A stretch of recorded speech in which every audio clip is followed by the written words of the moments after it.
Look up in admiration to your fellow lifters who fail more than they succeed in hopes to succeed more than they fail. What's going on, everybody? Today we have dynamic effort squats, box squat, actually, with the camera bar. Don't think you can see the box in this video. Again, I'm working on getting my camera angles down. I think I just need to get a tripod instead of setting it up on something. So, breaking this down, this training day down, it was a rough day for Cam, and we'll get into that in a second. It wasn't too rough for me though, per se, from perspective of I didn't have to run to the bathroom in the middle of doing sets like Cam did. But the choice in exercises today was brutal. Okay. It really preyed upon my conditioning. But to start with, going over the camera bar, like I said previously, it's new bar, new wave, 6-week wave, and the squatting with it is not as taxing on stability as I thought it was going to be. Or maybe just because, I do a lot of core work. We do like 10 minutes of core work every single day, whether it's like crunches, sit-ups, planks, or, carries and things of that nature. So the bar doesn't swing as much as I think it should. Either that or my box squat is just pretty crisp. When you do box squat with a camera bar, or with any bar in that sense, you tend to rock back a little bit. With the camera bar, it's supposed to make the rock back even worse. But I've trained a box squat enough to know that rocking back isn't beneficial for the box squat because it creates momentum, which I don't want out of a box squat. Nobody should want momentum out of a box squat. And you're supposed to squat to a completely dead position and then, initiate force from that dead position. So you're not using your stretch reflex, right? The bar on the back, you got to have a shelf of a back for it to be comfortable. If you're skinny mini, bone to skin type person, it's not going to be comfortable because it's, like I said, the bar is just a little bit thicker, right?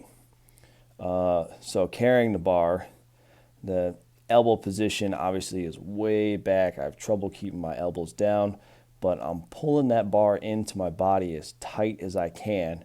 And if you put someone on this bar that doesn't have good posture or doesn't know how to retract their scapula as far as they can, they're gonna either fail miserably or they're just gonna have a bad time working with this bar because you can't hold it at the top. You have to hold it on the sides. There's just not enough room to rack it and unrack it to get your hands on there. And even if you're a bigger guy, that wider grip, unless you're working it out of a monolith, which we don't have, and you can adjust those rack positions or those J hooks, you got to have a plan, when you're squatting with new bars. And this is part of the learning curve. This is week 3 working with it. It's we're running 6x6 on the squat, and we're running 6x6 on the bench press. And I'm really enjoying the 6x6s. On the squat here on the camera bar is 225, again with 30 pounds of chain. I haven't quite figured out how to tie bands to it effectively so I can get more accommodating resistance out of it. But I also don't think that, it would be as beneficial with this bar, as opposed to using on a safety squat bar or on a straight bar. It's just something that I have to look a little bit more into. And, the weight that I chose here was 10 pounds up from last week. And as you can see, I'm, really regretting the decision of the choices of exercises that I made. So the dynamic day, again, trying to be explosive, got 2 drills in between, right?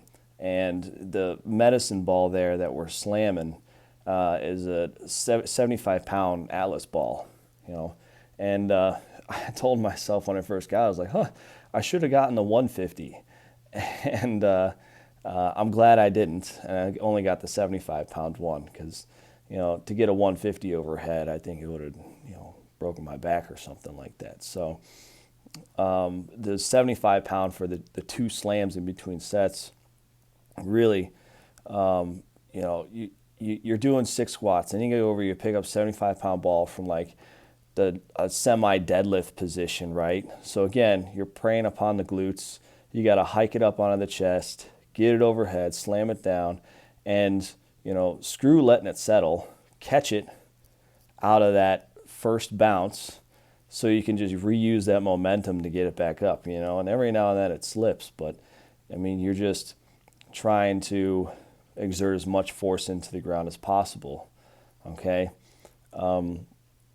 The speed drill here, now I know I haven't talked a lot about speed drills and, you know, why I put them in there and you know, why I'm doing things a certain way. So I have extra time here on this video, so I'll go over that, right?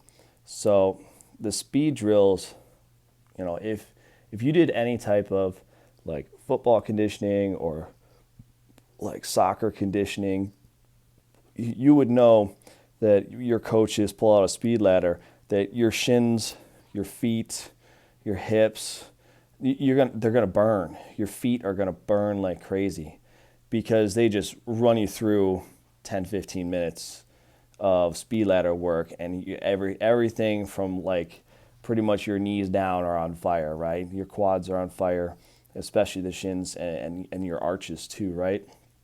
So I don't like doing that to athletes as much as some of the high school coaches would do it. I like to run, you know, maybe 3 good run-throughs, 3 or less, because you get to a point where you're just not going to produce force on that speed ladder like you're supposed to. You get to a point where the fatigue is just going to outweigh the fast twitchiness, and eventually it just becomes, you know, muscular endurance and conditioning. And that's, while that can be a point if that's your goal, right? The overall point is to increase that fast twitch response that you want in those feet, you know, to be deadly accurate with your steps. So the reason why I only run 1 or maybe 2 if I flub up on the speed ladder is because I want to be deadly accurate. Not only am I taxing myself with the 6x6s, 6 reps on a box squat, you know, I'm slamming a ball, right? So I'm preying on the legs again as well as the core. And then I got to go over speed ladder, and I got to be fast twitch and quick with my first step. So that's the reason why I do things like that. So when I train athletes and we do, you know, say we do 10 sets of 1 on a box squat, right? I'll have them do a few extra run-throughs on a speed. I'll have them do 3 times through a speed ladder, right? Because that 1 squat isn't really going to break them down as much as, you know, a 5 or 6 rep range.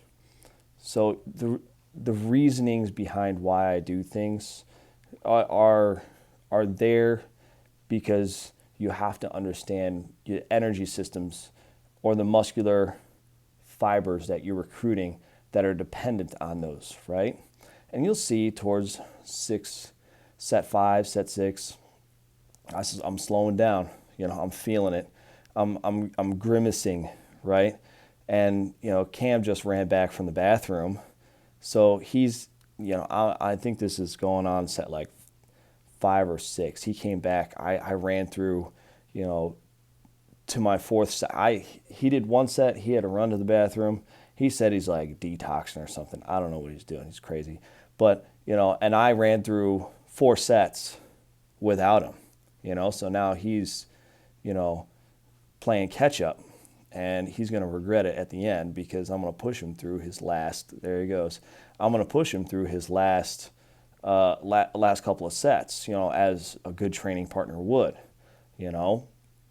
So going back to the speed ladder, what we're doing in the speed ladder is, remember how I said my first step is slow, right, out of start? Well, I'm preying upon that, but I'm applying an approach jump to it. So if you're familiar with like volleyball players, okay, they usually take a 3 or 4 step approach. Most likely 3 if they have longer legs, 4 steps if they have shorter legs. But, you know, outside hitting volleyball players generally are pretty lengthy, so they only take about 3 steps. So that's what I'm working on there. I don't play volleyball, but I do train volleyball players. So again, trying to stay crisp with my footwork, okay?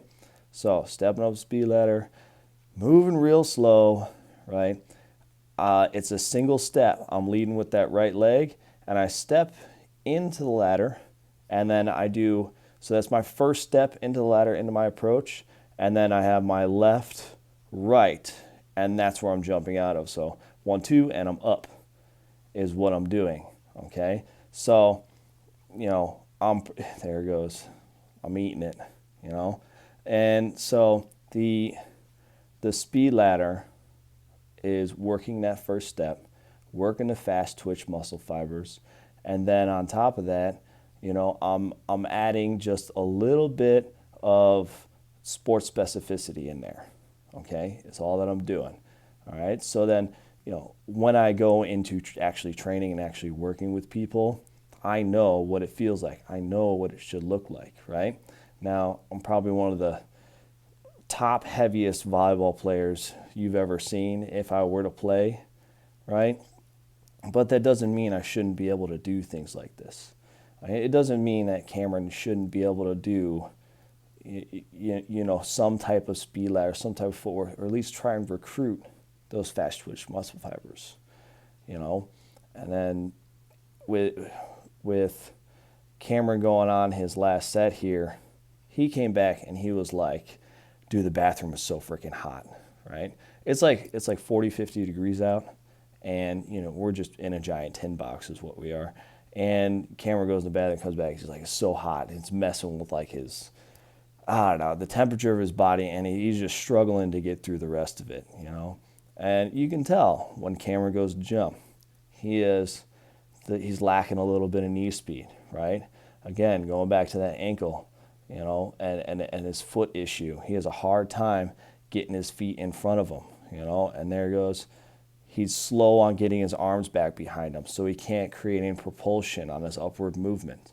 You know, so if you're trying to become a more efficient jumper, okay, a more technical jumper, you know, your steps are important, your timing is important, right? Your core strength is important, right? And you know, if you're stepping in too low, you're not gonna be quick on the up. If you're stepping in too high, you're gonna lack your power output. Okay, so there's a lot of factors that go into being a good jumper. Now, granted, there are some kids that walk in that are just, they fly through the roof the second you put a box in front of them, right? And it's just innate and it's just natural. And that's really a beautiful thing, because what that does is with people that I train or new clients, hey, celebration, is it sets up a foundation, a really, really strong foundation, which is something that you can really build upon, right? So you're looking at, like, if you get a guy coming in and he's 14, he needs to increase his vertical, and let's say he's like 14 years old, he's 6'1", had a growth spurt, and, you know, he's probably maybe like 160, 165. He's just a beanpole, but he can get through the roof, and he's hitting like 28-inch vertical, right? So I always look at like the potential, right?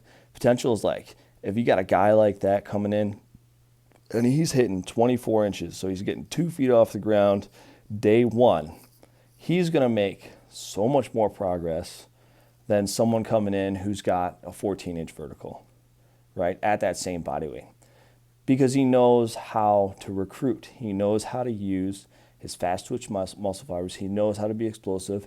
And on top of that, that guy is going to squat more. He's going to squat more because he knows how to use the muscles. He knows how to recruit. Okay? So if you're looking at getting better, right, and you want to get a 36-inch vertical, and you want to elevate 3 feet off the ground, you got to look at your starting point, you know, and see how much actual work you're going to have to do. You know, granted, some people are more talented than others, and talent doesn't beat hard work. But at the same time, if you have a great starting point, I mean, you really gotta help elevate that person or elevate yourself to create a different standard, you know, for how you approach your training. I hope this was helpful. You guys have a great day. Keep training hard.